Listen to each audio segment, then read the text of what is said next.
दोस्तों आपको बता दें कि भोजपुरी से जुड़कर अभी अभी बहुत ही बड़ी खबर आ रही है। आपको बता दें कि भोजपुरी के पावर स्टार पवन सिंह ने अपने फेसबुक के पेज पे नीतीश कुमार से कुछ अपील की है, जो कि इस वीडियो में हम आपको बताने वाले हैं। तो चलिए हम आपको इस वीडियो में बता देंगे पवन सिंह ने क्या अपील की है नीतीश कुमार से। तो इस वीडियो को आप पूरा देखना, अगर अच्छा लगेगा तो एक लाइक और प्यारा सा कमेंट हमें ज़रूर करना।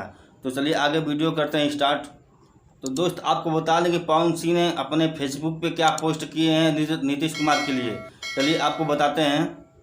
पवन सिंह ने ये लिखे हैं अपने फेसबुक के पेज पे, बिहार की सभ्यता को संस्कृति में भोजपुरी का बहुत ही बड़ा महत्व है।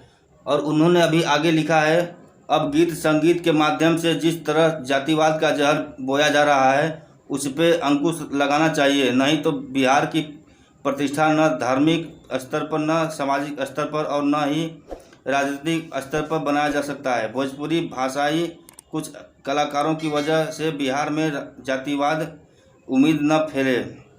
इसके लिए आप चूँकि हमारे बिहार की आत्मा की तरह से, इसलिए हम आपसे आदर सहित अनुरोध है कि कैबिनेट के माध्यम से शीघ्र कोई ऐसा कानून बिहार में न लाने की कृपा करें जिससे भोजपुरी भाषा की गरिमा और बिहार के अस्तित्व को बचाया जा सके। पवन सिंह ने ये फेसबुक पे यही पोस्ट किया है, नीतीश कुमार से अपील किया है, जो कि मैंने आपको बताया। अभी कुछ दिन पहले खेसारी लाल यादव ने लाइव आकर अपने फेसबुक के माध्यम से बोले थे कि उनके परिवार को टारगेट किया जा रहा है, उनके बेटी और पत्नी को रेप करने की कोशिश की जा रही है।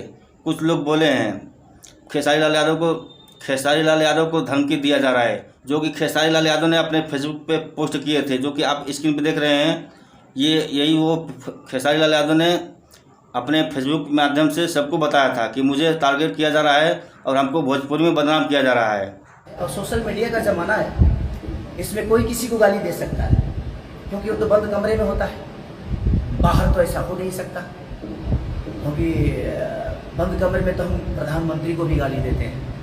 तो हम सबका जवाब देते चलेंगे तो शायद हम अपने काम से भटक जाएंगे। ये हमारी उपलब्धि है जो आप लोगों ने दिखाया है कि मुझे कोई भी सोशल मीडिया पे गाली दे दे, मेरे परिवार के बारे में बोल दे, एक भी आदमी मेरा सपोर्ट नहीं करता है मेरे फैन के अलावा। आपको बता दें कि कुछ ऐसे कलाकार हैं भोजपुरी में जो कि भोजपुरी को बदनाम कर रहे हैं, अश्लील गाना गा रहे हैं, अश्लील सबको दिखा रहे हैं और भोजपुरी को बदनाम कर रहे हैं। ये खेसारी लाल यादव का कहना है। और पवन सिंह ने भी बोला है कि भोजपुरी को बदनाम किया जा रहा है और हमको भी टारगेट किया जा रहा है।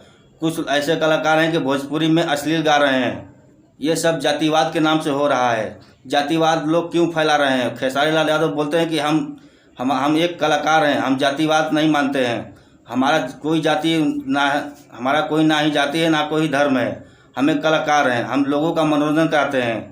हमको जो भी टारगेट करेगा हम अपने जनता से पूछेंगे, अपने फैंस से पूछेंगे। खेसारी लाल बोले हैं कि हमारी जो जनता कहेगी हम करेंगे, हम जनता के ऊपर छोड़ दिए हैं, जो उनका मन करेगा वो हम करेंगे। तो दोस्तों भोजपुरी में हो क्या रहा है, भोजपुरी को आगे बढ़ने देंगे या नहीं बढ़ने देंगे, ये आप लोग पे डिपेंड करता है। और आगे हमें कमेंट करके बताइए कि ये वीडियो अच्छा लगा कि नहीं लगा। जैसे कि अभी पवन सिंह ने फेसबुक पे पोस्ट किया था, नीतीश कुमार से अपील किए थे, वैसे ही खेसारी लाल यादव भी अभी 2 दिन पहले नीतीश कुमार से अपील किए थे भोजपुरी को बचाने के लिए नीतीश कुमार से। लेकिन अभी कोई जवाब नहीं मिला है नीतीश कुमार की ओर से। देखिए आगे क्या होता है। दोस्तों चलिए आज के लिए बस इतना ही। अगर वीडियो अच्छा लगा हो तो एक लाइक और प्यारा सा कमेंट कर देना। और हाँ, अगर आप हमारे चैनल पर पहली बार आए हैं तो नीचे दिए हुए लाल रंग के सब्सक्राइब बटन को दबाकर ऑल वाले बेल आइकन को प्रेस कर देना, ताकि जब भी हम भोजपुरी से कोई भी वीडियो लेकर आऊँ तो सबसे पहले आप तक उसका नोटिफिकेशन जाए। तो चलिए आज के लिए बस इतना ही। फिर अगले दिन कोई नया ऐसा वीडियो लेकर आएंगे आपके लिए। तब तक के लिए नमस्कार, जय हिंद, वंदे मातरम।